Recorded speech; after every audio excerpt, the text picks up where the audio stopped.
We are live on YouTube. What's going on, guys? We're going to be bringing Jeremy in a minute. But before we get started, let us know where you're from. We can see your comments. We got our comments on right now. Let us know where you're from. And most importantly, what you're excited to learn about from Jeremy, who built a six-figure cleaning business outside of his 9 to 5. What happened? We are live. We are live. What's going on, guys? Let us know where you're from and what you're most excited about to learn tonight. And if while people are joining us, we're going to give you a little bit of a background about us. So we are the Heart Zogs. Wait, not already. Just wait till they join. They joining. Okay. I was just going to wait, but go ahead. So we are the Heart Zogs. We own a 7-figure cleaning business in Dallas, Texas. We've been in business for 5 years. We're coming up on our 5th year anniversary in our cleaning business, which we started actually, Thanksgiving Day? Yeah, Thanksgiving Day. Thanksgiving Day. We started on Thanksgiving Day. We're going to do a whole live on that and that story, but we started on Thanksgiving Day, and we are almost on 5 years in the cleaning business. And we've been teaching people how to grow and scale cleaning business from scratch, or if you've also been in the cleaning industry for a while. And we've been teaching that for a little over 2 years now. 2.5 years, yeah. About 2.5 years now. So Jeremy took our course, Cleaning Business University, and he grew and scaled his cleaning business to over 6 figures. And we're going to talk to him about his story, his background, how he was able to do that, the ups and downs. If you guys got any questions, drop them in the chat, in the comments section. Let us know where you're from as well. New York City, California. Okay. Andre said cook. Kimberly said let's go. First month down. Mathis, good job. All right. So you ready to bring Jeremy in? Yeah. I was looking for it. What happened? I was just checking. All right, we're going to bring Alabama. Okay. So, Jeremy, we're going to bring you in. We're going to get right into your story. What's going on, y'all? How y'all doing? Good. We are good. How you doing, sir? Good, man. No complaints, man. Blessed. We want to make sure everybody can see and hear us. Everybody can see and hear us. Drop it in the chat. Just say yeah if you yes or yeah. That will be helpful for us. So before we get started, we want to give a shout out to Jeremy. Shout out to Omega Psi Phi Fraternity Incorporated. You see it is their Founders Day. We ain't even want to talk about all that. We ain't gonna say you chose the wrong frat or nothing like that. But it's all love today. You chose violence tonight, okay? No, not at all, man. Well, happy Founders Day to the fellas out there, man. Of Omega Psi Phi. If you guys don't know, I'm an alpha, so you already know. But my Founders Day coming up, so we ain't gonna talk about that today. We had to focus on Jeremy and his story. So we told people a little bit about your background, but the title was NASA Engineer Earns 100K in the Cleaning Business. So what do you do in NASA, and how'd you even get into that field? Yeah, so again, man, thank you for inviting me on to the show, man. It's a blessing to be here and talk to everyone. So my background is actually in computer information systems. I do have a minor in physics as well. So I've been around tech since college when I graduated in 2014. It's kind of a long story as to how I got to NASA, but essentially on what I do is on the vehicle, there are different servers and flight computers that control different mechanisms on the actual rocket. In fact, the rocket that just deployed earlier yesterday at 1 a.m., Artemis 1, my team actually worked on that and developed the servers for that. Essentially, as an engineer consulting at NASA, all I'm really involved in is the server-to-server communication between the ground systems and the actual rocket. So you just launched a rocket, yesterday, night before? Artemis 1, yeah, 1 a.m., November 16th. Oh, congratulations, man! What is? I want to know what that entails, actually. And how long have you been at NASA? I started at NASA in May of 2020, so a little bit over 2 years. Okay, cool. Yeah. So you said, what does it entail? Man, that's a lot. So give us the brief overview as to what your part of it is. Day looks like. Yeah. The day to day. So being that I'm one of the associate managers for my team, I spend 90% of my day is in meetings. Again, with the server-to-server communication that we're doing on the vehicle, I'm involved in making sure that the telemetry is right, the different commands that are being sent from like the ground systems, the abort systems. We have to, we just put something in there called flight termination, meaning that if a sensor is going off while the vehicle is on the pad, that something is wrong. We want sensors to tell us, hey, we need to abort this mission, shut it down. We need to, red flags need to fly everywhere, right? So it's really about all the commands and the circuitry and the telemetry that's being passed from, the ground systems to the space launch systems to, the different range safety teams. All of that, all of those commands and telemetry is passed through the vehicle, and my team manages that. That's a lot. That's a lot of big words. So how do you get with NASA? Do you apply for the job? Is it on like Indeed or ZipRecruiter, or how do you get? Do they call you like, yo, we want you? Yeah, like I said, it's kind of a funny story, man. So I was actually working at the FedEx headquarters in Memphis, and I kind of just wanted to do something different. I mean, FedEx was good to me, but slinging packages gets kind of old after a while and managing that. So essentially, I was on LinkedIn one day and I saw that a contracting company was hiring and they wanted to contract people out to NASA. And I just, had a background in database administrations. I put my name out there.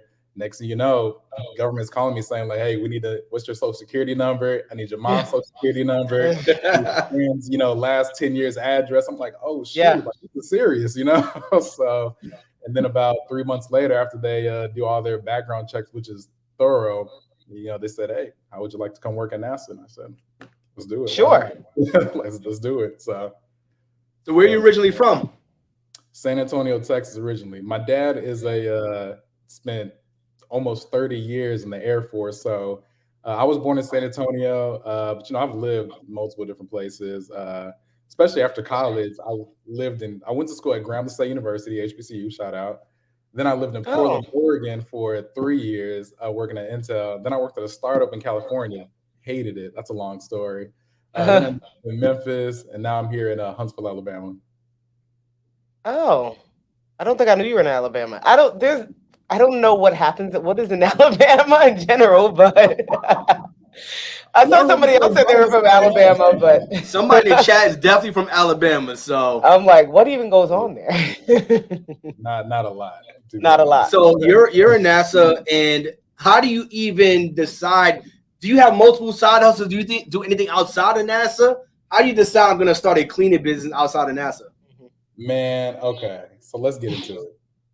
So starting a cleaning business was not the first thing that I decided. I mean, it wasn't my first thought, right?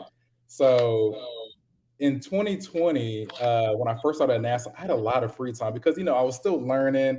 And at NASA, it's kind of just like, we hire you, let's just drop you onto a project and they're just like survive, basically, right? So they're like, these meetings, read these books, all this stuff. And I'm like, dude, like, I'm not going to do this for like ever, right? So I had a ton of free time on my hands. So I thought to myself, like, it was in the middle of COVID and all these people were talking about like, oh, like I work here, but I also work here remote as well. Then I would, they had like 3 different like hustles all remote, allegedly, right? And I was like, that's cool, but maybe I could work on like something for my own personal brand, right? So the very first thing that I thought about doing was actually having a vending machine business. Hated it, would not do it again personally. Now, really? It may work for a lot of people, but for me, I was like, I'm not really messing with that too much because I did not want to be outside machines, restocking them. Oh, we need you to come like wipe off the machine. It's COVID. Can you come like do X, Y, and Z? Was not trying to do that, right? I would assume that the cleaning person in that building would clean it off. No, man, no. Well, at least for my situation, they wanted me to come service them, clean them, restock them. Obviously, we tried to shake the machine. The circuit got thrown off. The bags are stuck. It's taking people's money. Can you come fix it? I was like, dude, I was just there yesterday. Like, I was okay. So too much in-person stuff. Too much in person. So that's when I realized that I really wanted to do something where I didn't have to leave my house, right? So just kind of was, doing some research on other things that I could be doing with, as a side hustle. I came across you all's course. I was like, well, I thought about a cleaning business like a few years ago. Like, let me see what's up. So I bought the course, took it, followed the blueprint. Here we are today. Got it. So a lot of people. So let's go back to the time commitment. So you mentioned the vending machines not being perfect for you because you had to be there and you had to go service the machines.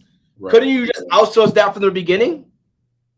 Yeah, I mean, like if I could find someone who actually wanted to do that, then sure, yeah. But You got to find the machines and then also okay. So that was man, that was you gotta difficult. find the machines, and no one in Huntsville is actually like selling machines. So I actually drove down to Atlanta, which is only about 2.5, 3 hours away, to find a vendor. He had these machines. They were kind of like old, and they needed to like you had to like put your own card reader on them, and then you had to transport the machines, and then once you get them, you got to load the machine. Then you got to stock the machine, and then it was just too many moving parts for me. And again, like I can't do all this when I'm also trying to like work a full-time Build a job career. for NASA, Yeah. right? So you actually were already starting this business. You were doing some of the moving parts already. I was in the trenches. I was in the game, and I was like, literally 2 weeks in, I was like, nah, this ain't it. All right. So you come across, obviously, Cleaning Business University, you come across the course, and I know everyone's like, yo, back in the day, I wanted to start a cleaning business, or my mom had a cleaning business, so I cleaned houses. So you're like, all right, I'm going to give this a shot. And what made you say I'm going to give this a shot? Like, you just went from vending machines to a cleaning business. What made you say I'm going to give this a shot? Well, again, like I said, I wanted something where I'd been following y'all's page for some time, right? And y'all always talked about how you didn't have to clean any houses. You can run your business from like your laptop base. As long as you have like a laptop and a cell phone, you can run the business. And I thought to myself, well, maybe this is something I could try. I mean, like at the end of the day, my thought was always, if it fails, I still work at NASA, right? So I'll tell people that you can keep that 9 to 5 because I can keep the 9 to 5, like I'll be okay, right? But I was like, while I'm young and I just turned 30 at the time, I thought, man, I might as well try something different. Like, why not? So I have some family members on my dad's side that are in like the janitorial, like house cleaning business as well, right? And I had seen them like working, but they were scrubbing baseboards and all that stuff. And I thought to myself, like, well, that's not really what I want to do. But if I could like have a company where I contract with those people, and take a small percentage, then that might be something that I would be interested in. And then again, like I said, I took y'all's course, and y'all essentially were doing exactly what I was thinking about doing maybe like a year or two ago. So bought the course, and like I said, the rest is history. I'm here now. So you got the course and then went live when? So you got the course what month or? So it's funny. So I think I bought the course in December, maybe, and of last year. December of 2021, right? Yeah. Right before 2022. I bought the course, and man, this really I could probably be a lot further because I sat on the course for about a month, right? Analysis paralysis, like bought the course. I was just like reading it, and it was also like Christmas. So I was hanging out with my family and New Year's and stuff like that. It wasn't the first thing on my mind, but I always told myself, like, look, like I'm not going into 2022 without something going for me, right? Like that's just not something that I was gonna do. So I bought the course, and in January is when I actually started like going through the course and got the website set up and Theme Street and some of the other stuff that you talked about in the course. My first cleaning after I hired a few really just one contractor, was the last week of February. So it was like February 25th or something like that. And then the business really started going in like March, like early March. All right. So I want to backtrack a little bit. So you said you got the course in December, you sat on it for about 4 weeks. So we're talking about maybe January. So January to about February is when you took it seriously, and you had your first contractor by about February? By about February, yeah. I mean, after New Year's, I'd say like I started like I was watching at least like 1, maybe 2 videos a day, right? So I'm still working my 9 to 5. I'm still, we're also in the middle of the, the pandemic, and I was working fully remote at the time, so I was still at home chilling, I was kind of like relaxing, working the 9 to 5, and then like on the side, I was like watching the videos, and I was like following along and doing stuff with y'all. But I got my first contractor maybe in mid-February. And I was using ZipRecruiter as well. So here goes another thing. Like ZipRecruiter is cool, but man, they'll send you like 100 people, but only like one of them is really like quality, at least in my opinion, because they'll answer those questions like, do you have cleaning experience? And they're like, they'll answer yes.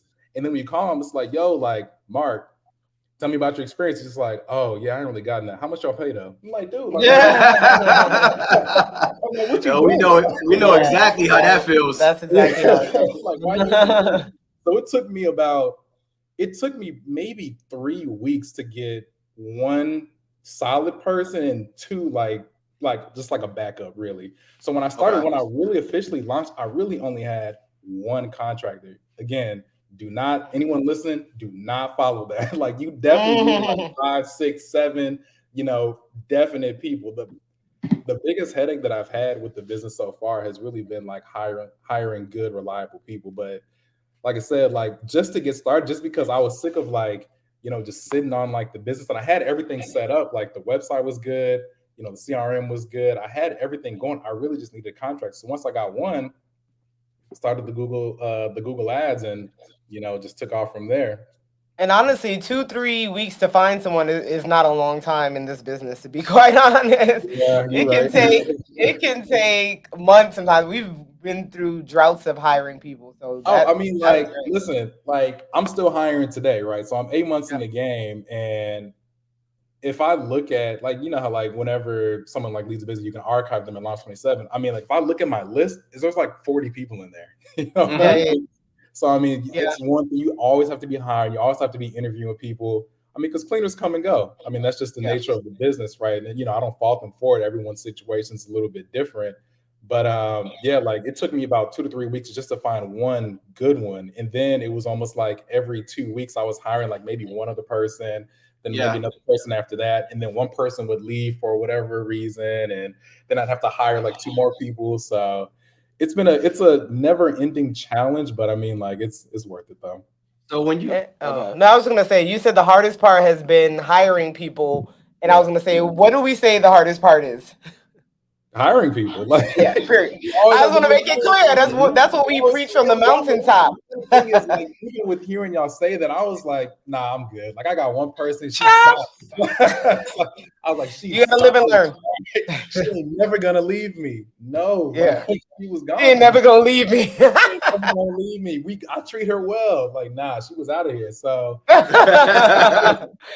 So I wanna, because you mentioned you started, you got the course around December, and during that time you were watching videos after work. So how was you managing your time doing? Because you mentioned you got a 9 to 5, you're trying to grow this business, especially we know at the very beginning it takes the most amount of time to get started. So how are you managing your time early on? Man, I really wasn't, if I'm going to be honest with you. So I was working fully remote for NASA, right? So I would spend, 8 to 5, like, working. And then from like 6 to 10, I was working on the business. And I mean, that's just kind of what you have to do early on. I mean, I saw this post on like Twitter or somewhere on social media where it was like, yo, I traded my 8 to 5 for a 24/7. When you get into the business, it's really an all day thing, right? So, I mean, even today, 8 months in the game, we've reached like some really big milestones.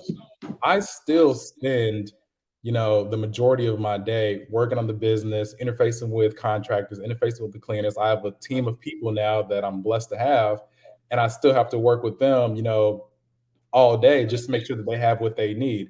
And again, I'm in a little bit of a different situation because, again, like, I do work remote 3 to 4 days out the week now. So I do have a little bit more free time. Like, if I need to take a phone call during the middle of the day, I can do that, right? Like, if I was in the office 24 or like not 24/7, but 8 to 5, that'd be a little bit more difficult. So again, I'm only 8 months in the game, so I definitely am still learning how to manage my time efficiently. But I mean, like, it's something that you constantly have to be working on, right? Like, I'm always working on the business. I'm always doing stuff for it. I'm sure that there will be one day where I can fully like just take a step back and be like, hey, the business is, it can go ahead and flourish. But right now, it's still kind of difficult to manage in a way, but we make it work. Yeah. I definitely want to remind people, because that's the best part about these conversations, that they see us and we say that we're completely hands off because we had to get there. Like, we've been in the business for 5 years. Most people quit before that first year. You're 8 months in. Oh, don't get twisted. We gonna get there. We're gonna get there. Most people quit before they even get to the point we're at. to enjoy the business. We put an hour in once a week. We have a conversation with our manager. She gives us the stats that we asked her for, how she's managing the business. But you got to put that time in when you first start. No matter what you're building, you have to put that time in. And if it was easy, everybody would do it. If it was easy, every single person would be able to do it. And we know that's not the case. No, that's definitely not the case, man. I mean, again, like you got to get there. And I mean, like that's a blessing. Me 5 years in the game, y'all reached 7 figures now. I mean, like that's goals, you know. Like listen. Me and Janoka was talking about that earlier. We didn't hit 100K until we were in month 14. Yeah. Oh, so almost double the time that you've been in business. That's when we hit our 6 figures. I think it's month. Yeah, it might have been month 14, maybe 14. It definitely wasn't in a year. It wasn't in a year. We think we was at 75. So 12 months is a year. It had to be at least 2 to 3 months after that. So 14 to 15 months. Almost double the time you've been in business. I didn't know that. That's kind of crazy. So you're going to get to where we are within half the time. But that is, I mean, essentially that's the goal anyway, right? Because when we started, we didn't have anyone to kind of follow. We had Google and YouTube, right? And kind of winging it. So with us presenting the course to people, we package it together. So the goal is for our students to be ahead of us, right? That's a good thing. There's no excuse, right? You should be ahead because you have all the information and you just got to stick it through. But one thing that you said, I'm like, for me, so I appreciate it. One thing that you said was like in January, you're like, I was just watching the videos here and there. Yeah. So I'm just saying, like you said, you could have been further. People are like, I don't have the time. I don't have this. You just was watching it here and there. You still were able to get it up, let's say 2 months, if you will, to get your business up in 2 months. Right. So if you could dedicate whatever amount of time, you probably can get it up in a month. Because that's the question we get all the time.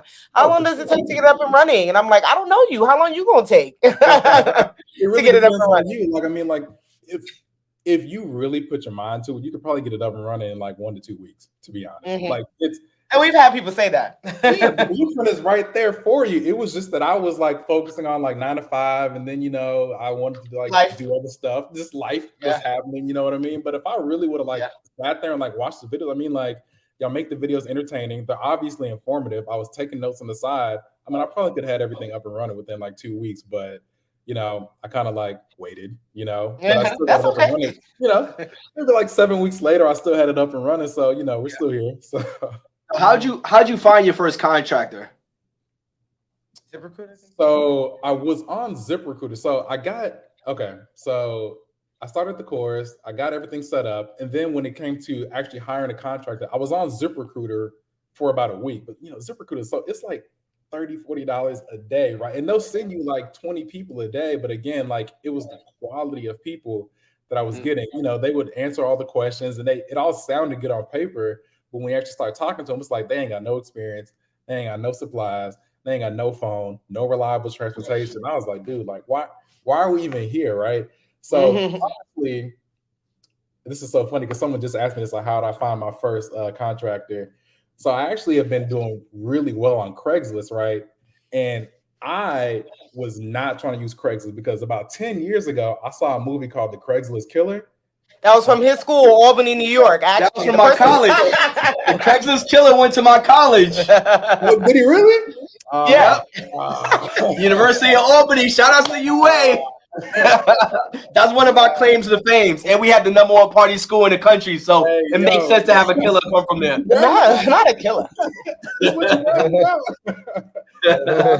I saw the movie The Craigslist Killer, and I was like, man, I don't know if that's where I need to be finding people. You know what I mean? But that's 10 years ago, like you said. Yeah, that was about 10 years ago. So anyway, I made a job post, and it was something basic, like looking for cleaning, start immediately.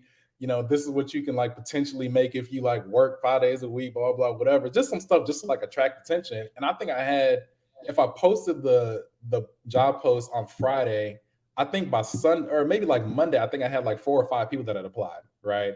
Mm-hmm. And they had experience, they had references, they had been cleaning for some time, they actually had liability insurance, So I was like, oh, maybe this isn't that bad after all. So I was still a little nervous, but I mean, it's kind of one of those things where it's just like, look, you can sit around on it, or you can just actually like get up and get it done. So I went ahead and like, talked to them, interviewed them, went through the whole process that you talk about in the course.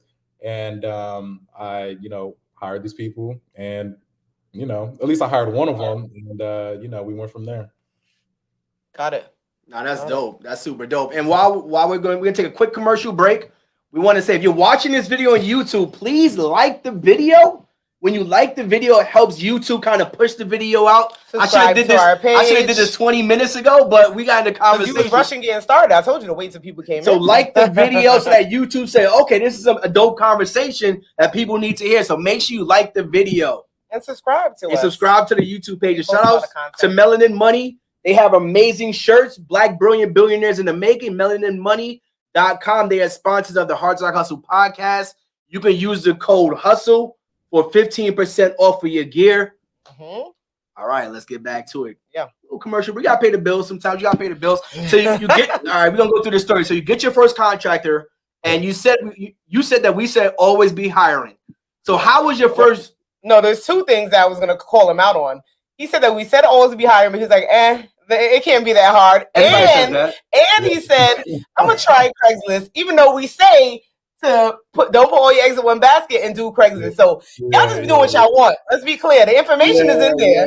I want a little rogue, you know. The information is in there, but people do what they want and then come back and be like, it ain't working. Is it? So at this point, the website is done. You have your first contractor. At this point, I'm assuming you start marketing your business. Yeah, started marketing the business. I can't remember everything that you said about where to market, but you know, we talked about like social media and you know, Yelp, and I think there was like Google ads were in there as well. So I started marketing the business. And just ironically, I was getting a lot of hits, right? More than what I could handle because I only had one contractor, right? That I was working with. So, but we had gotten maybe like, and this is, you know, at the time I was like, oh, I've made it. You know, I maybe had like 10 phone calls in like a week. You know what I mean? And I was like, oh shoot. Like, do you know where they were finding you from? Google local services. Okay. I also had Yelp going, and then also like, I had Thumbtack. They're shaky. Yeah, you know, like that's kind of expensive for what you're really getting. But I mean, like Thumbtack was there as well, and I did get some bookings from Thumbtack. So I actually think my very first booking was from Thumbtack, right? Okay. Again, here goes another thing that y'all said do, but I didn't really do it. I was kind of just like, I'm gonna do my own thing. I did not do a proper like market analysis for the area, so my numbers were all the way messed up. So I think my first cleaning, it was this young lady in the city. She wanted like a 5-bedroom, 4-bathroom. She had like an office. She had like 3 dogs or something like that, and I quoted her like super low, you know, because I remember in the course, you know, y'all talking about like underbid a little bit. So I was like, yeah, I underbid a little bit, not $20, not cut your price in half. Like she got it, like it was robbery of what I charged her, you know. Like my contract was even like, you sure you doing this? You know, like what's up with you? And I was just like, you sure you know what you're doing? I was like, I mean, like, you know, maybe like we here, right? So it was crazy, like robbery. But you know, the funny thing is, like, she's actually still a customer today. And I actually had a conversation with her, maybe like around April timeframe, May timeframe. Was like, look, I'm gonna be real with you. You got a big house, right? We're gonna have to come up a little bit, maybe a lot of it, you know, because I don't even want to tell y'all what I charged her, but I'm gonna tell y'all right now, it was less than $200, right? Wow. For this house. And it was a deep. Did the contractor say anything about it? What did or no? The contractor definitely mentioned like this is kind of like low, and I was like, you know, just go in there, like wipe some stuff down, like you'll be good, right? Like, you know, it's funny, like she. You know, bless her heart. Like she stuck with me for a long time. You know what I mean? But you know, she went in there and she knocked it out. And like I said, like that customer that for my first house, they're still with me today. And we clean the house every day now. So every week. Every week. Okay, you said every day. I'm like, what's going on in there? Every week. Sometimes you got kids. I can do a cleaning every day. And we got to talk about the power of that recurring income. We talk about this all the time. If you get these good clients and you keep them on the schedule, he's cleaning a house every single week. We've had Mary, we told the story of Mary multiple times where Mary's been with us for 4 years now. Yeah. And we clean house every single week for 4 years. Wow. That's the power of that recurring income. Imagine if you had about 10, 15, imagine if you had 100 Marys and that's it on your I schedule. mean, yeah, you're right. Yeah, that's one of my goals now. I mean, I'm sure we'll get into it, but yeah, that's one of my goals. It's like ensure that recurring income is like higher than what it is like right now. But I mean, because that's how you reach like the financial freedom. You know what I mean? Like Mm-hmm. if you ain't got to like really do much and like you already have like X amount of dollars just in recurring funds, not even like the one time people, not even Mm-hmm. like commercial. If you're doing commercial Airbnbs, if you just talking about the recurring income, if you can get that to be like a six-figure number per se, I mean, like you're killing it, you know. Yeah, that's the goal. So did she just decide to book weekly, or was it like you called her after? Like, what's your process when you get that booking, and like what's the process from getting the booking to completion? So, like I said, she found me on Thumbtack, and in Okay. the system in Launch 27, right? Like I have it set up to where like your very first cleaning is going to be a deep clean, and then everything else after that is a standard cleaning, right? So the deep cleaning price was like crazy low, right? At least lower than what it should have been for a 5 bedroom, 4 bathroom house, right? So she probably thought to herself, like, shoot, like this is so low. Like I could probably get a cleaning every 3 days if I really want to, right? She booked the deep cleaning. We did a good job. My cleaner, bless her heart. Like I felt so bad afterward that I gave her like 80% of like the revenue from that clean. That's a Just good because call. I was like, you need to make some more money for all the stuff that you have to do. And they had a lot of pet hair as well. Like, yeah, you can have all of that, right? So we did a good job. She killed it. She left us a 5-star review. And then she was like, oh, okay. So like, what's your recurring policy? Your recurring policy. I explained it to her, and she's been on ever since. But she's just like a really good customer. She's chill. We have like a somewhat of a good relationship now, to the point where whenever I do bring on a new contractor, I actually say, hey, her name, like, I have a new contractor, I'm going to let her clean your house, and I want you to give me some feedback on, are they good? Did they miss anything?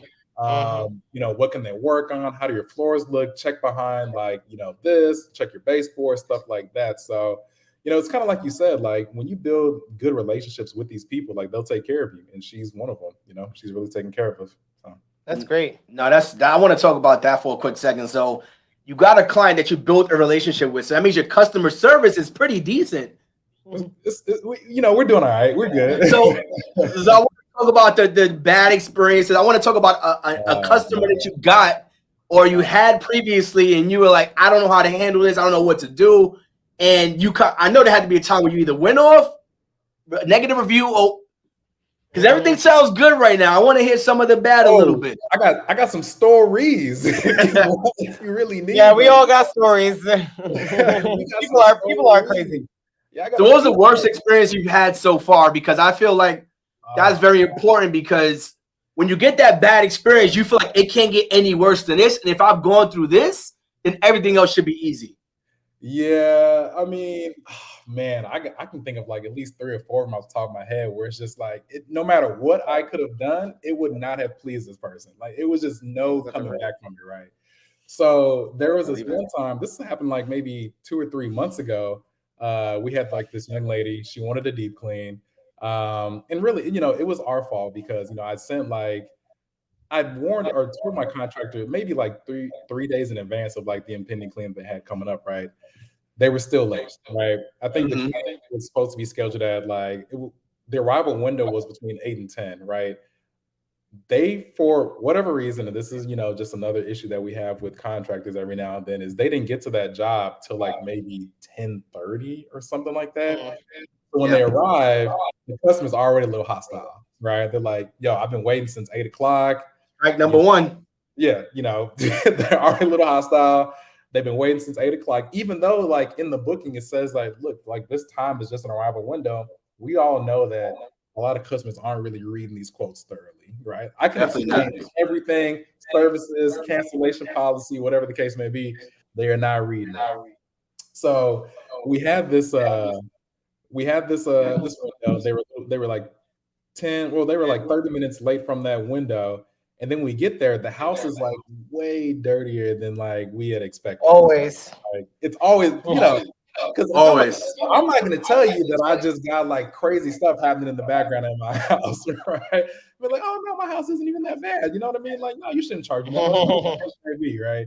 So anyways, we get there, the house is crazy bad, right? And it's just like one cleaner, right? So she was probably a little bit overwhelmed. Anyway, she did what she could. It wasn't good enough, right? So the customer calls me. She's Like, like, so this is a scam. What kind of business are you running? Like, this person was supposed to clean X, Y, and Z. Like, you have this on your service list, and I can wipe my finger across and I still see dust. I'm just like, dude, like, I'm sorry. You know what I mean? Like, my bad. I apologize. You know, I try to take full responsibility for it. You know, I offered to do a reclaim. She wasn't having it. I was like, I can give you a partial refund. She was like, oh no, I need a full refund because, you know, X, Y, and Z. And I was like, well, you did a walkthrough. And initially you had said that everything was okay. And now you're calling me back like an hour or two later saying that you walked through the house and now you're upset. Like, you did a walkthrough. Like, what you want me to do? So I offered to give her partial clean. She wasn't feeling it. So we were going back and forth for at least like an hour. She was like, I'm gonna report you to the Better Business Bureau. You need to refund me my money. Like, God's not gonna bless you. I was like, oh God, we always gotta bring God in. there. I don't know why everybody be bringing God in there. He probably be at home like, why y'all God looking at you like, girl, ain't nobody worried about you. So yeah, it was like nothing I could do was make it right. So, you know, I was like, look, you know, ma'am, you know, I apologize. You know, I've tried to work with you, but it seems like there's nothing I can do. So I mean, like, you know, this is where I probably could have handled it better, but I was like, look, do what you got to do. You know what I mean? You pulled the Tony. That's definitely do what you got. I was like, you're probably gonna, even if I were to give you a refund, you're probably gonna leave me a 1-star review anyway. So I mean, like, just do what you got to do. So, anyways, she left a 1-star review, and at the time, my rating was still a 5.0. Like, we'd had like maybe 25 reviews or something like that, and all of them were 5-star reviews. So luckily, that 1-star didn't hurt that bad. But I mean, like, every now and then, you're just gonna get customers that you just can't please, right? There's just nothing you can do to like make it happen. You can refund money. You can send 20 people to go re-clean their house. When they've made up in their mind that they're upset, they're just going to be upset. So that's people in general, right? Because if people kind of like join and say like, I'm scared of getting a bad review. I'm like, well, if that's stopping you from starting a business, don't start. Listen, you're going to get a bad review. Don't get into this business because don't get into or any service-based business. Don't get into any service business. It's almost like, you know, every week, every 2 weeks, like we're dealing with like some difficult customer. Maybe they're not threatening to like leave a 1-star review, but I mean, like, it's just that nothing you do will please them. Like, you know, we had some customer calls just last week and they were like, my house is perfect, but you know, you didn't lift up like the stove and like wipe under it. I'm just like, stove? What? You got Incredible Hulk like in your house? Like, I ain't picking that up. What? My cleaners are Incredible Hulks. Yeah. I did. What do you mean? You know what I mean? And she actually wanted a full refund. I was like, so we've cleaned your baseboards, your windows, fridge, oven, ceiling fan. She was just like, the service just isn't what was advertised. Like, I deserve something. And I'm just like, are we serious? I was like, you're not getting a refund. You know what I mean? God bless you. You know what I mean? So people are very entitled. Yeah, it's always something with that. What'd you say? And so right now, are you still answering your own phone or do you have a VA?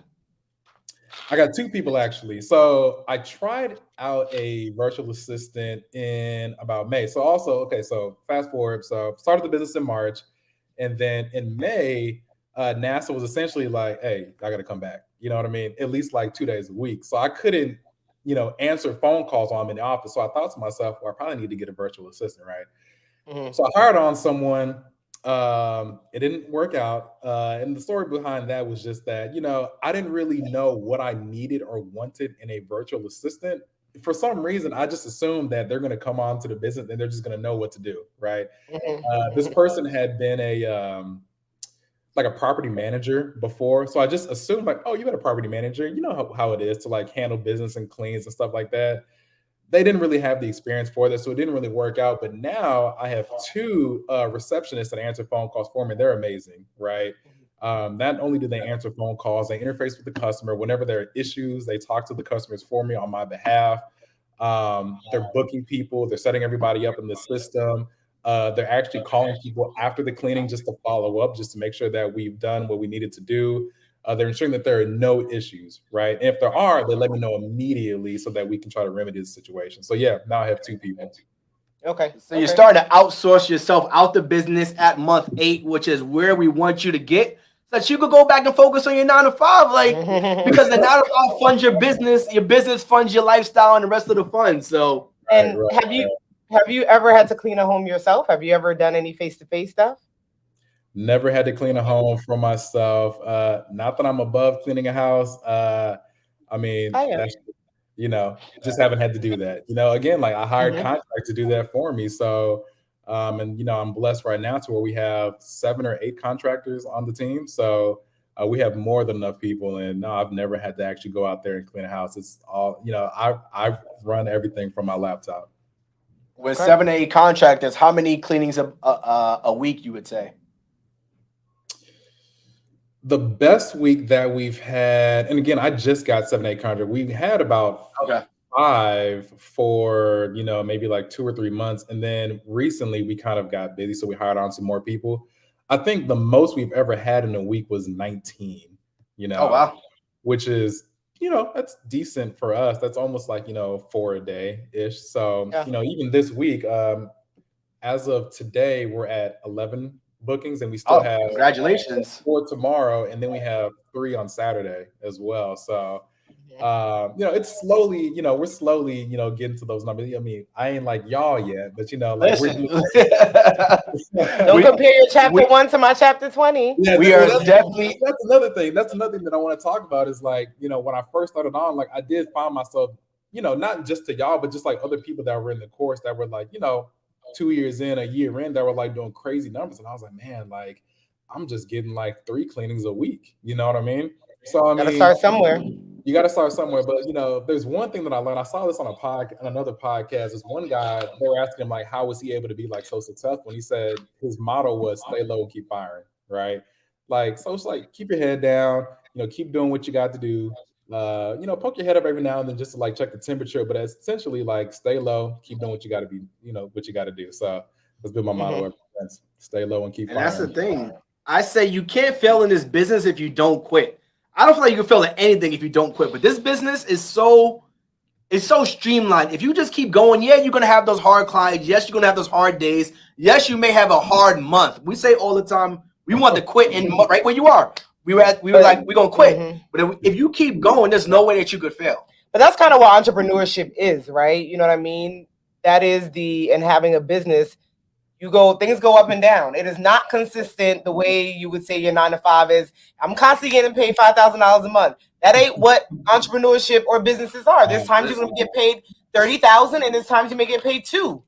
So, and there's times you may be in the negative. It is what it is. I mean, we've been in the negative. Don't start a business if you ain't going to be real with yourself about what it looks like. So, if you don't mind, I think you've mentioned saying that you're on Yelp and GLS and Google Ads.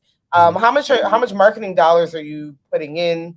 If you don't mind stating that. Yeah, so I've cut back on Yelp, but I mean, like the most that I've put in Yelp, I think was $1,000 was the budget. In GLS, my budget is crazy, right? And I read somewhere where they were talking about like having a higher budget essentially notifies Google that like you can take on more business. So my GLS budget, at least in the system, is like $20K or something like that. But I mean, like weekly, we're probably spending about maybe $800 a week, maybe like $1,000 a week on in GLS as well. So maybe not 1,000. I'd say like monthly. When they get the monthly statement, I think I'm spending about $1,600 to $1,700 a month on GLS. And then, not bad at all. The most that I've had to spend on Yelp was $1,000, but I think I've set my budget now to be about $500. I've kind of lowered it because I'm doing better on Google Local Services than I am on Yelp right now. So I definitely. So you're at an average at about, I think you're saying maybe like 24, let's say $2,500 a month on marketing. Yeah. Marketing. Yeah. So, I didn't answer your question. Yeah, about $2,500. No, you did. I added it. My bad. So with the marketing, now you're at the point where on average, like what's your revenue a month? We are doing, we're always above 10,000. But I'd say we're probably between 12 and 13,000 a month right now. The best month that we've had, we did 19, and that was in May. So about March, April, about 3 months after we started, we had 19,000, which was, it was crazy. I don't know But what yeah, happened in May. I'm gonna take this part as a testimonial as well. 3 months in the business.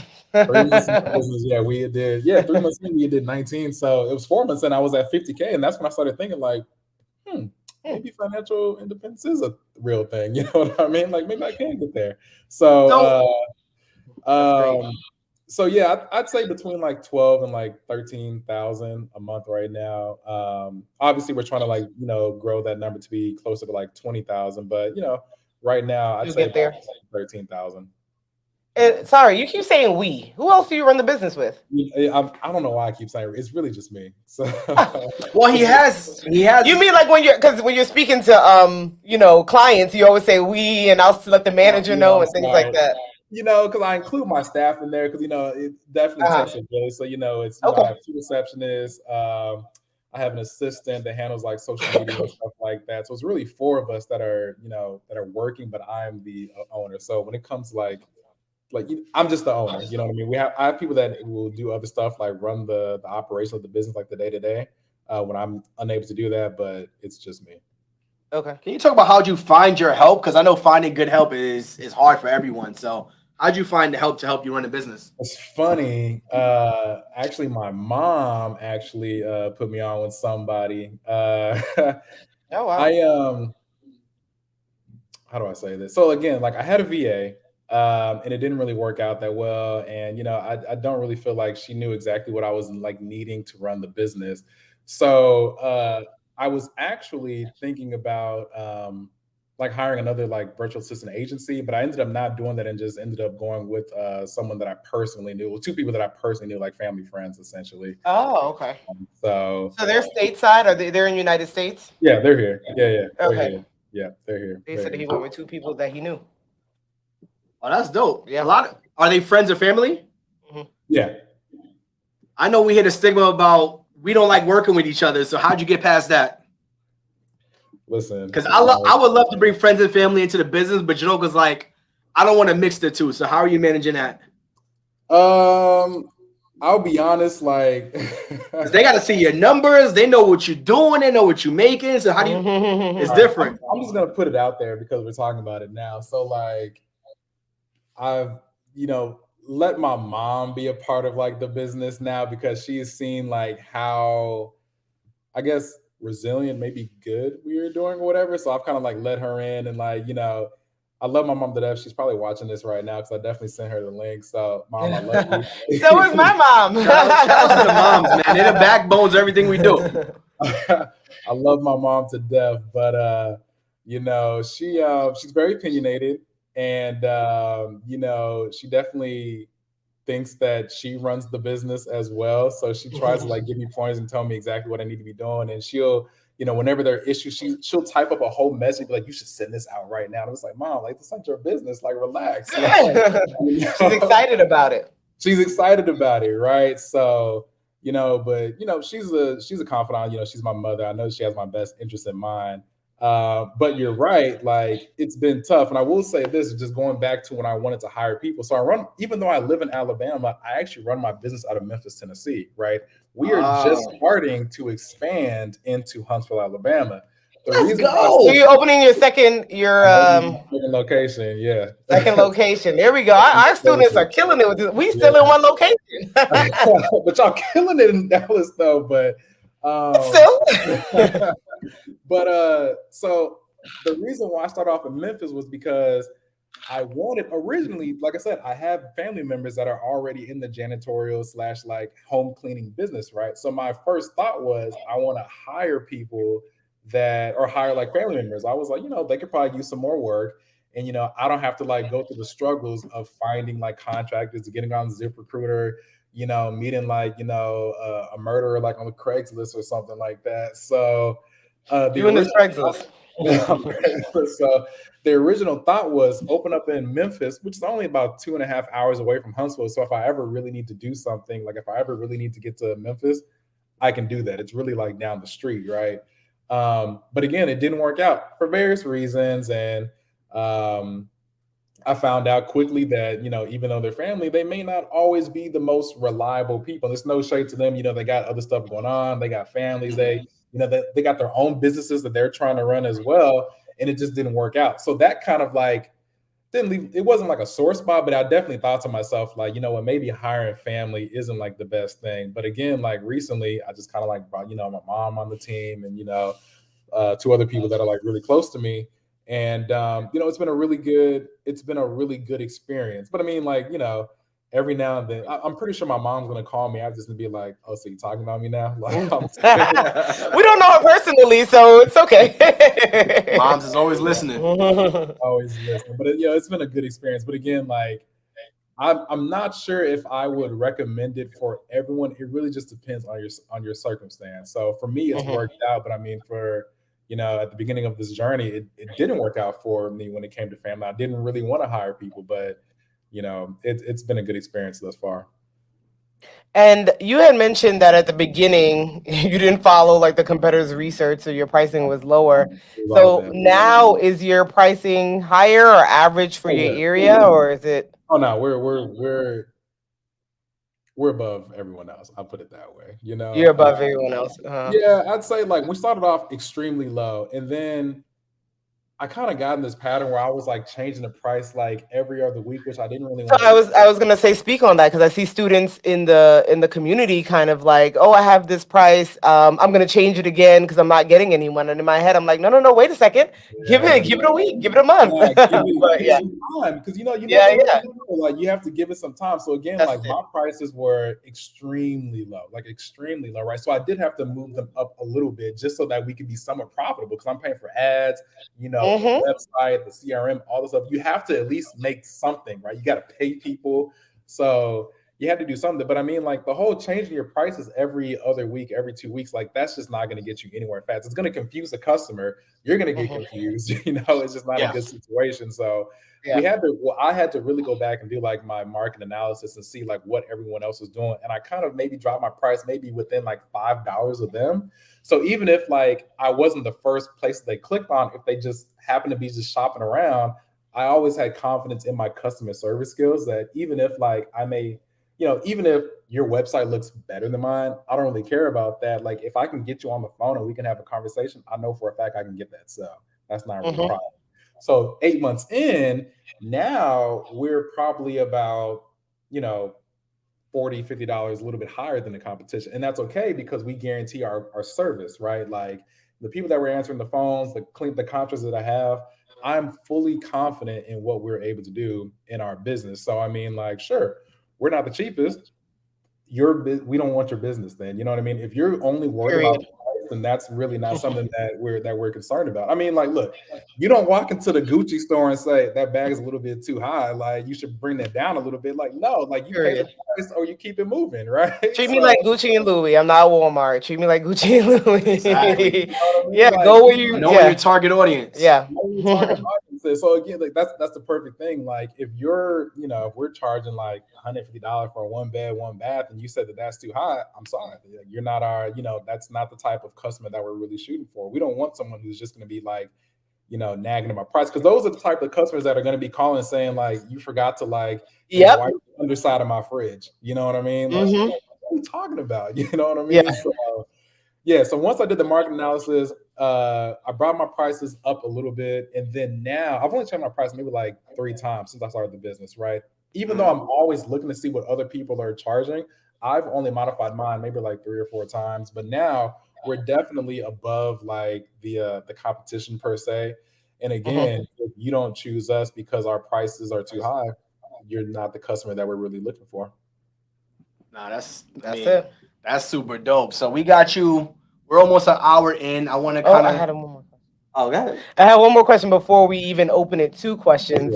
If you have time for us, you mentioned the biggest challenge being cleaners, which we always talk about as well. Is there anything else you would say was the biggest challenge with the business? The cleaners was definitely probably the number one. Honestly, getting out of my own way too sometimes, you know, analysis paralysis and, you know, like kind of doubting myself. because again, like, there were, there, just about every other week, I've kind of been like, is this really for me? You know what I mean? Like, Mhm. just getting in my own way and doubting my own ability. I will say that like owning a cleaning business has like taken my problem solving skills to like another level. But I mean, like initially, it was just doubting myself. Like, can I really do this? You know what I mean? And that probably came from like, I'm showing my hand a little bit, but probably from comparing myself to other people that have taken the course and are doing so well. I thought to myself, well, dang, like, they're doing this, but why am I not doing that? So I really had to learn to, stay low and keep firing and really run my own race. But after that, hiring the right type of people, not just hiring anyone at that. Because I mean, like, You get desperate sometimes. sometimes, and I've been desperate to where I've been like, dude, I got like 15 cleanings coming up, and I got 2 cleaners. Something's got to Yeah. shake. Something got to give. Exactly. Yeah. Something So gotta I've give. made the mistake of hiring people that I didn't necessarily. It's like in the back of my head, really, when I got like one complaint about them, I knew I should have probably like dealt with the issue. But I was like, we still got 10 more cleaners for the week. I gotta let them stay on. That's never a good idea because I ended up like having to refund money, and then like, people are like disputing charges in my car, which you never win those. Like, at least I've never won one of those before. So it's Mhm. definitely been hiring, getting out of my own way. Um, I'd say those are probably like the two. Yeah. Hiring the right people, having good, reliable cleaners that you can trust, and then just, yeah, like believing in my own abilities. Okay. Yeah, that's that's what I wanted to ask. this has been super amazing. You hit 100K in 8 months. You're on average about 10 to 12,000 dollars a month. You That's got a amazing. team now. You got a staff.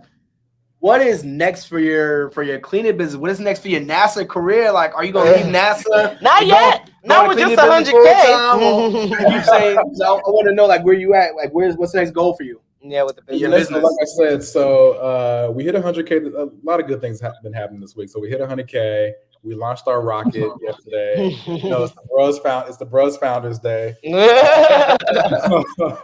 It's been a really good week for us. So I'm extremely blessed and I'm thankful for the staff that I have. So for me now, my main focus is to get our second location up and running. We're in the process of getting Google local services set up. So, you have to get like the 5 reviews, and we've already been approved for our insurance, up to $1 million. We've gotten our background check. So really, we're in the process of hiring people. I put out the Craigslist job post on Sunday, and I think I've had 5 people apply for positions for the Huntsville location. So we're getting that up and running, which is going to be like my main focus probably for the next month or so. And then also, the next goal that I have is we talked about this briefly about the recurring income. So I think I had about, let's just say like maybe 65,000 in one-time cleanings, and the recurring was 30,000 ish. My goal Mhm. now is to see how can I expand or how can I grow that recurring income from 30,000 to 100,000 per se, right? Because again, like that's where that's where you're trying to be. That's where the goal is, right? Is in those recurring cleanings. So it's going to be getting the second location up, getting the recurring cleanings to just grow that revenue. And then with NASA, definitely still working at NASA. I don't see myself quitting anytime soon. But I mean, let's say we get the second location or the second location up, we do, I don't know, double, of what we're doing right now, then I don't think I'd still leave NASA, but I definitely think to myself, like, hey, they better start talking nice to me though. You walk in different. Listen, we always talk about our goal is just to give people options. So you Yeah. have the option to make a decision Yeah. if you decide to one day say, I don't want to be here anymore. You have the Yeah. option to make a decision and say, I want to do something else. So Yeah. that's our goal to help people Well, get so options. like my goal when I first started the business wasn't to like reach financial like freedom or whatever you want to call it. I wasn't thinking that far in advance of this will be something that I can do to where like I don't have to work anymore. Like it sounds nice, and yeah, it would be cool, but that really wasn't what I was thinking. I just wanted something just so I could take an extra vacation a year. That's it. You got to I start was just somewhere. trying to go on an extra vacation. With working as an engineer, like I've been super busy. I've maybe taken 3 vacations in my entire life, right? So I thought to myself, like, dude, like if I could just have some extra spending money just to go somewhere, like that would be dope, And then I started getting the business, and like I said, like within 3.5, 4 months, we had hit 50K, and I thought to myself, like, oh well, maybe my goals need to change a little bit. Maybe I don't need to just focus on like the vacation. Maybe I need to do something else. So I haven't taken 1 cent from the business. Everything that we've made has just been, I've just reinvested it back into the business, at least for this first year. Maybe in like year 2, I know y'all talk about it in the course about taking like a small percentage. Maybe in my second year, I'll do that. But this first year, I'm still learning the systems, building systems to begin with so that it can run more efficiently. I'm trying to remove myself like a little, like, week by week from the actual, the business day to day, which is also something that I'm going to be focusing on.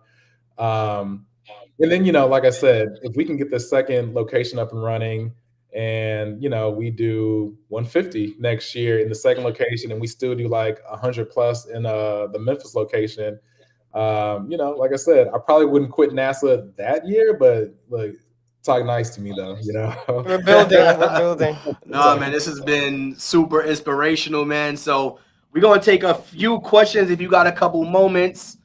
We had the community ask some questions. We got some people from our Cleaning Business University community here. You guys don't know, we have a course that teaches you how to launch and scale a 6-figure cleaning business, which is actually on sale right now at cleaningbusinessuniversity.com. Listen, you guys can get that. Black Friday sale. Y'all know Janoka does not do discounts. And if you didn't know that, now you know. So this maybe you guys haven't been around long enough. I haven't been on live in a while, so they may not know that, babe. Maybe they don't know that. Putting my business out there. Janoka does not like discounts because we know the power of learning this business and how to grow and scale. So that link is right there. Go check that out. Okay, no, I was gonna copy it. All right, so I'm gonna go through a few questions. If we answered the question, we're not going to repeat it. You probably jumped on late, so you'll see it at some point. Somebody did ask this question. So in order for Google local services to get live, did you have to have a certain amount of reviews? You do. You have to have 5 reviews, I believe now. I don't know when I first started on Google local services, I think it might have been lower. It might have been like 3. But now to get started, you need 5 things. You need to have Google Ads set up so you can they can bill your credit card or whatever. You have to have insurance up to 400,000, I believe, on your insurance. You have to pass a background check, and you have to have 5 reviews. So okay. Somebody asked, your website was up and running before you had your contractors. I think you answered that, but Yep, I did. The website, if you follow the course like how y'all have it set up, I mean, that's one of the first things that y'all go through, like maybe like the first or second chapter is, you have the theme street, you buy the template and everything, and, they go ahead and set it up for you. So now granted, even here goes another thing that I did wrong. I spent way too much time trying to modify my website. Like, you're just striking out. This is about the 5th, 6th thing you said that you. You know what? At some point, it's not our template anymore. It's not our blueprint. It's your own at this point. It's like you did your own thing. I did, finagle. I definitely stepped outside. I came back though because we hear it now. But I came back though.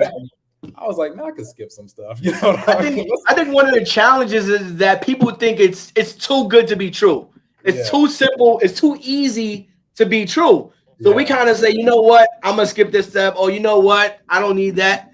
When actuality, yes, it is this easy. It does take time to do so. And you need what we said you need. You're right. Now, don't get me wrong. There's things that we say, obviously, is your business. You can go on and do like you did. It's your business, so you can do it.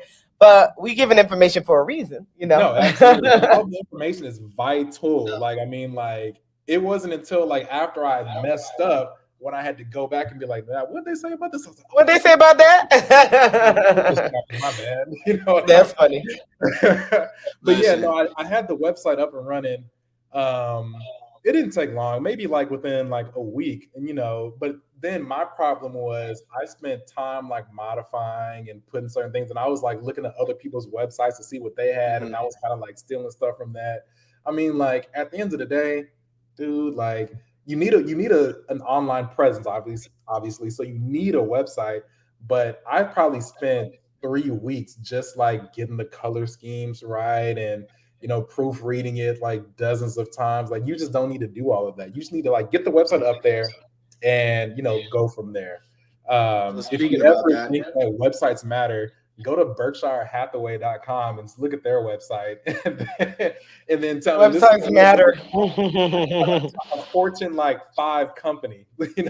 Go to their Fortune website. 5, not 500, not 100, Fortune This is a 5. Fortune 5 company, right? Go to their website and then let me know what you think about websites. That looks like an outdated WordPress template with It's just so crazy. words on it. It's just hyperlinks. No pictures, no images. It ain't stopping their money though. That's the biggest thing. Money. They're making like $300 billion a year. So somebody asked, how long did it take to get your first booking after you got your first contractor? You got your first contractor. How long did you take to get your first booking? Yeah, said 2-3 weeks, right? I'd say like 2 weeks. I mean, like I got let's say like if I hired my contractor on Monday, I'd say like maybe 2 weeks from that Monday we had somebody. But again, like I was using a Thumbtack. Think what you want about Thumbtack. I personally would not recommend it, but I mean, like Thumbtack will send people your way. So we got our first like maybe 5 people from Thumbtack, and then after I saw how much money I was spending with QuickBooks, I was like, "Nah, we got to do something else." So you use QuickBooks to manage like your books essentially. Yep, absolutely. Yep, check my margins, see where we are, see what's coming in, what's going out, where we're losing money, what's our cash cow, stuff like that. So. Okay. So somebody asked about, do you disclose the other contract? I don't think. No, that's not relevant. Do you use any strategies to get reviews from clients? Yeah. What do you feel like gets you the most reviews from clients? What strategy? Well, doing a good job, first of all. So, that is number one. Your cleaners have to do a good job, but also, I mean, like again, the people that I have on staff, like Southern hospitality, you know what I mean? Like I pride myself on giving the best experience for the customer, whether that's the actual clean or the follow-up, right? So we'll talk to you, to, let you know that like, look, your house is going to be in good hands with us. I brief my contractor before I send her out there. This is what this person wants. There's an emphasis on the floors, use vinegar and water on these hardwood floors, use X, Y, and Z. So I want to make sure that the experience is like extremely well for that. And then after that, my team will actually call the customer after and just go with them or go through with them, like, how the cleaning went. So with those conversations, I mean, like, we'll just kind of slide in there like, hey, if you feel like we did a good job, feel free to like leave us a 5-star review. But also, we've also done stuff where like we'll mark on social media where we'll say, book a cleaning with us, leave a review, we'll maybe give you like 5% off your next cleaning. You know what I mean? So there are like a few strategies that you can use to like get more reviews. But essentially it all starts with you have to do a good job, right? Like you have to make sure that your cleaning is doing a phenomenal job all around. And it's not just the clean. It's about like, the conversation when you're talking to this person, knowing your product, the actual clean. And then, like if you did everything right and hit all your marks, then go ahead and ask for that 5-star review. But again, like, we will put something out there that says like, leave us a 5-star review, get $10 off your next cleaning. And that normally brings a lot of people back as well. So it's the experience for the client, not just the clean. The experience. Yeah, it's not just the actual clean. It's really the entire like experience, and even when we okay, so earlier this week or last week, we had an issue where one of our contractors had to call out late because, just family emergency or whatever the case may be, right? The customer called me initially, a little hostile. And, because like we answered the phone, we apologized, we took accountability. He said like, look, we're sorry. This is not how we run our business. We'll clean your house for free. We're not going to, we kind of left you in a bond. We're still going to take care of you because we had such a great experience. Even though like we were in the wrong, they still allowed us to get their business. They're a recurring customer now, and they still left a 5-star review, right? Wait. There you go. Wait a minute. So you said you gave them a free clean? Yeah. So you gave them a free clean. They were pissed off. You gave because you messed up, which is fine. You gave them a free clean. You did a good job. They left you a 5-star review, and now they're recurring customers. So you took the L up front to make the long-term money. That's the thing. I mean, like, it's not always about the initial sell, right? Like sometimes you got to like go south to get north. You know what I mean? Sometimes you got to dip just to like really get to where you want to be. And that's what happened with us. So we definitely fumbled the ball in that situation. We took accountability for it. We apologized. We offered them a free clean. And she even called me and was like, look, like, you did an amazing job, for the when this free clean. I'm so thankful for you. Like, I would like to clean every week. We are today. So there it is. So they said, how do you do a proper market analysis? I think you kind of mentioned that, but it's in the course too. It's also in Cleaning Business University. We teach you how to do competitors research, how to analyze your market, how to figure out how to price your services so that you can get the clients in, and also how to price your services later on too. So we talked about insurance and we talked about your website. So anything else you want to cover? What's one final piece of advice you want to leave with the people before you go tonight? The main thing that I've had to learn, like I said, was really doubting myself. And again, like, you need to run your own race, right? Don't get caught up trying to honestly, don't even get up trying to chase some dollar figure. Like, sure, I made 100K in 8 months. And I mean, but I'm still getting started. I'm still making mistakes every single week, right? So I mean, you see the numbers, but I mean, you don't really see literally the work grind that it took to get here, right? The late night hours, the stress, the anxiety, and people calling out. I mean, it's a hustle, right? And you got to put the hours in. So don't compare yourself to where other people are. Run your own race. Like I said, my motto is stay low and keep firing. Keep your head down, do the work, put in the hours, make sure that you have a good team. And the rest is history. Pray about it and you'll be good from there. But definitely don't get caught up in what other people are doing. Run your own race and you'll be good. And that's it. Run your own race. Couldn't have wrapped it up any better than that. Jeremy, appreciate your time and congratulations on getting the business up and running and then launching in a second location, man. You're killing it. Trying, man. Thank you so much. I'm trying to be like y'all, man. I appreciate y'all. Run your own race, man. All right. You have a good night. Y'all have a good one, man. Take care. Thank you guys for joining us. We haven't done a testimonial Thursday in probably over a year at this point. I couldn't even tell you exactly when the last time was, but we used to do this often and we have more of them on our Instagram page. However, our course is on sale right now. As he mentioned, we generally do not do a sale, but it is on sale right now. You can use that link to go ahead and purchase if you haven't already. You also can subscribe to our YouTube channel where we post tons of free information. We have a podcast, Hartzog Hustle Podcast. We post everything on the YouTube so you can subscribe and get that information as well. And our Instagram has a lot of free information as well. So thank you for joining. And listen, guys, hope you have a wonderful holiday. And if we didn't get to any questions, they are in the course. So it's literally in cleaningbusinessuniversity.com, which is the A to Z breakdown on how to grow and scale a 6 or 7 figure cleaning business without cleaning any houses. Jeremy just told you guys he's been in business for eight months. He did over 100K in his business. He's launching a second location and he hasn't cleaned a single house. Right? You guys ask us all the time, do you have to clean houses? Absolutely not. He said he doesn't even know. He doesn't even clean his own house at this point. So make sure you tap in Cleaning Business University. Our course is on sale now. It won't be on sale much longer, and the course is going up as we get closer to Black Friday because a lot of you are going to sit there and wait for Black Friday and think it's going to be on sale. It's not. It's going to be closer to regular prices. It's not getting cheaper than this. Andre C. Hatchett said, I want to make sure that that's clear. I don't know if you heard that from someone, but it's not getting cheaper than this on Black Friday. I can put my hand to a Bible and say that. So what the price is now, and it will only go up. So our course is there. We have tons of testimonials. We have tons of information. If you need more, there's more on our Instagram page, but that is the link, cleaningbusinessuniversity.com. Come over, check it out. So join us. We have a community. Once you sign up, we have a paid community that people join where we have over 250 students in there, and we dive deeper, answer questions monthly and everything like that. So see you on the other side. If not, have a wonderful evening. All right, guys. Peace.